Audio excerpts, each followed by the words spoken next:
مطلب پرست، خود غرض، سیلف سینٹرڈ، ایسے لوگوں کے بارے میں کئی طرح کی کہاوتیں اور کہانیاں مشہور ہیں۔ آج میں اس کا ذکر آپ سے اس لیے کرنا چاہ رہا ہوں کہ ہمارے میڈیا میں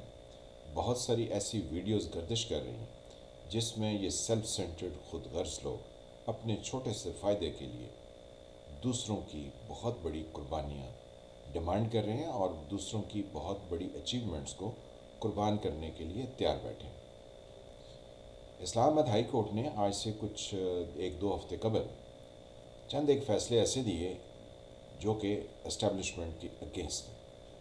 اس میں منال ریسٹورنٹ کو سیل کرنا جو کہ مرگلہ کی پہاڑیوں پر ہے، پھر وہ کوئی 8 سے 15,000 ایکڑ نیشنل پارک کی زمین جس پر فوج کا اپنا دعویٰ تھا اس کے بارے میں فیصلہ دینا اور ان کے اگینسٹ دینا۔ پھر اس کے ساتھ جو ہے جو پاکستان نیوی کے فارم ہاؤسز ہیں اس پر ان کے کمرشل کاروبار کو بند کرنا کہ یہ اس طرح کے فارم ہاؤسز پاکستان نیوی نہیں کر سکتی۔ پھر کشتی رانی کا کلب اور گالف کلب یہ پاکستان نیوی کے کہ جس کو بند کیا جائے کیونکہ یہ غیر قانونی ہے اور یہ غیر قانونی طریقے سے چلائے جا رہے ہیں اور یہ کمرشل ایکٹیویٹیز نیوی کسی صورت نہیں کر سکتی۔ تو یہ چند فیصلے تھے جس پر جو ہے وہ بہت سارے وہ لوگ جو کہ اپنے ذاتی فائدے کے لیے اطہر من اللہ صاحب کو ایک ہیرو بنا کے پیش کر رہے ہیں اور ان کو اسٹیبلشمنٹ سے لڑانے کے لیے ہر طرح کی چھریاں چاقو تیز کر رہے ہیں اور وہ اپنے ڈھول اور توتنیاں لے کے جناب اطہر من اللہ صاحب کے فیور میں ایسے ایسے ویڈیوز اور ایسے ایسے کلمات بول رہے ہیں کہ اللہ پناہ۔ اب اطہر من اللہ صاحب کو یہ قاضی فائز عیسیٰ بنا دیں گے۔ قاضی فائز عیسیٰ صاحب وہ سپریم کورٹ کے جج ہیں جنہوں نے فیض آباد میں ٹی ایل پی یعنی تحریک لبیک پاکستان کا ایک دھرنا نواز شریف کی دور حکومت کے دوران ہوا تھا جس میں اسٹیبلشمنٹ کے لوگوں نے یونیفارم پہنتے ہوئے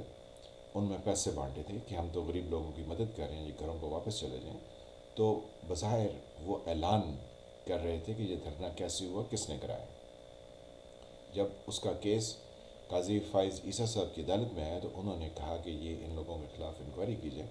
اور اس کو دیکھا جائے کہ یہ ایسا کیوں ہوا اور اس میں پیسے تقسیم کرنے کے محرکات کیا تھے۔ قاضی فائز عیسیٰ صاحب کو تب سے لے کر اب تک جو ہے وہ سپریم کورٹ میں کئی طرح کے چیلنجز کا سامنا، ان کے خلاف ریفرنس بھی بھیجا گیا، ان کی زوجہ کو کئی طرح کے نوٹسز دیے گئے جو کہ ایف بی آر کی طرف سے تھے اور وہ ایک زبان زد عام کہانی ہے، لیکن بنیادی طور پر ان کو اسٹیبلشمنٹ سے لڑانے کے لیے چھریاں چاقو لوگوں نے تیز کیے اور اس فیصلے پر جنہوں نے واہ واہ کی وہ اس کے زیادہ ذمہ دار ہیں کیونکہ دوسرے فریق کو تحش دلانا کوئی عقل مندی کا کام نہیں۔ اب جو لوگ اطہر من اللہ صاحب کے فیصلوں پر اسٹیبلشمنٹ کو تحش دلا رہے ہیں بنیادی طور پر وہ ہمارے لیے کوئی نیک نامی کا باعث نہیں بن رہے ہیں۔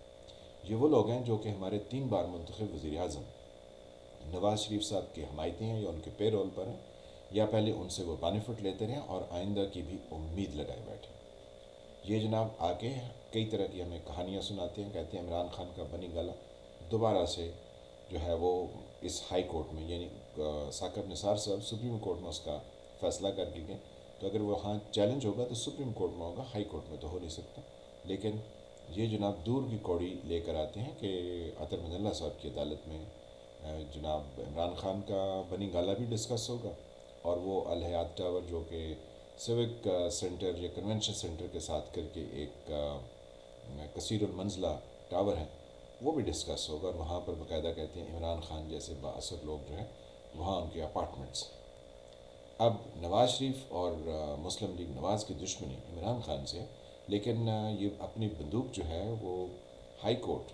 اسلام آباد ہائی کورٹ کے جسٹس اطہر من اللہ صاحب کے کندھے پر رکھ کے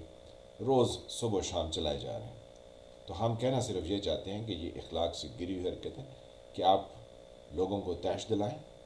یعنی جن کے خلاف فیصلے آئے ہیں اور پھر آپ اپنی ذاتی مفادات کے لیے آپ کسی کو مشکل حالات میں ڈالیں، چاہے وہ ہمارے کورٹ کے ججز ہی کیوں نہ ہو۔ اگر انہوں نے کوئی بہتر قانون کے مطابق فیصلہ کیا تو بجائے اس کے کہ آپ یہ کہیں کہ انہوں نے قانون کے مطابق فیصلہ کیا اور قانون کی حکمرانی ہوئی، آپ انہیں ایک اسٹیبلشمنٹ کے اگینسٹ ایک ہیرو کے طور پر پیش کر رہے ہیں جو کہ سراسر اخلاق اور قانون دونوں کے منافی ہے۔ یہ اسی طرح کی سیاست پی ٹی آئی اور مسلم لیگ نواز ہمیشہ سے کرتی آئی ہیں اور اسی طرح یہ کرتی رہیں گی۔ ہمیں اس کے خلاف آواز اٹھانے کی ضرورت ہے اور ہم نے اپنا کام کیا، آپ بھی اس پر سوچیے۔ اس لیے ہم کہتے ہیں پاکستان میں ہر وقت کچھ نہ کچھ ہوتا ہے اور پھر انتہائی بیہودہ طریقے سے جاری رہتا ہے۔ میں ہوں فالح ملک، آپ دیکھ رہے تھے سرکار۔ ملتے ہیں کسی نئے ٹاپک کے ساتھ۔ اللہ آپ کو اپنے حفظ و امان میں رکھے، تب تک کے لیے خدا حافظ۔